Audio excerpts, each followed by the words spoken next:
नगर में सीतामढ़ी नामक एक गांव था जहां एक अनाथ बच्ची रहा करती थी। उस बच्ची के माता पिता बचपन में ही गुजर गए थे और वह अब तक अपने आप को किसी तरह संभाल रही थी। माँ तुम कहाँ? माँ मुझे तुम्हारी बहुत याद आती है। माँ तुम्हें इस तरह मुझे छोड़कर नहीं जाना चाहिए था। डिम्पल ऐसा कहते हुए सोच में पड़ जाती है और वहीं खड़ी चुप रह जाती है। तभी नदी के किनारे 3 औरतें मिलती हैं जो आपस में सहेली ही थी और तीनों डिम्पल की ही बात कर रही थी। अरे बेचारी के माता पिता बचपन में ही गुजर गए तो उसका क्या कसूर है? अब वह डिम्पल उसे अकेले ही रहना पड़ता है। हाँ दीदी मुझे भी उस बेचारी पर बहुत तरस आती है। भगवान ने ऐसी सजा किसी को ना दे और वह तो छोटी सी बच्ची है। अरे बहन मैंने तो कई दिन ललिता के हाथ से डिम्पल को खाना भिजवाए हैं पर बेचारी एक दिन तो मैं उसे दे दूं पर रोज रोज कौन देगा। तीनों सहेलियाँ इसी तरह आपस में बातें कर रही थी और उस पर तरस भी माँ तुम अगर आज यहाँ होती तो मुझे इतनी जोर से भूख नहीं लगती और मुझे यूं न तड़पना पड़ता। बस यहाँ कोई परी आए और मुझे कुछ खाने के लिए दे दे। ऐसा कहकर डिम्पल वहीं खड़ी हो जाती है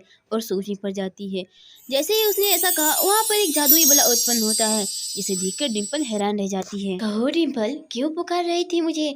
मैं तुम्हारे सामने प्रकट हूँ। क्या आप हमारे पुकारने से यहाँ आई है? क्या आप सच में परी है या फिर यह मेरा सपना है? हाँ बिल्कुल डिम्पल मैं तुम्हारे पुकारने से ही यहाँ आई हूँ। बताओ तुम मुझसे क्या चाहती हो और तुमने मुझे क्यों पुकारा था? मैं तुम्हारी हर इच्छा पूरी करूँगी। क्या आप सच में मेरी हर इच्छा पूरी कर सकती हैं? आपको पता है ना मेरे माता पिता इस दुनिया में नहीं है। हाँ डिम्पल मुझे इस पूरे संसार के बारे में पता है। कहो तुम क्या कहना चाहती हो? तुम्हें जो कुछ चाहिए सब मिलेगा। मैं कुछ खाना चाहती हूँ। मैंने बहुत दिनों से कुछ अच्छा नहीं खाया। बहुत जोर की भूख लगी है मुझे।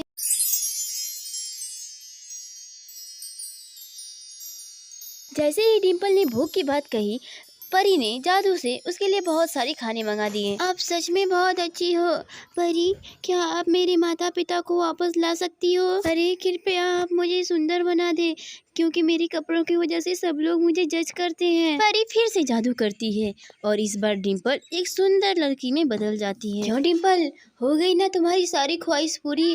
और कोई ख्वाहिश हो तो बता देना सिवाय अपने माता पिता को छोड़ के क्योंकि मैं उसे वापस नहीं ला सकती। ऐसा कहकर परी वहाँ से गायब हो जाती हैं। उसके बाद डिम्पल सोच में पड़ जाती है कि आखिर हमारे माता पिता वापस क्यों नहीं आ सकते। उसके बाद डिम्पल की सारी ख्वाहिशें पूरी होने लगी। ना तो उसे कपड़ों की कमी थी और ना ही खिलौनों की और ना ही कुछ खाने पीने की।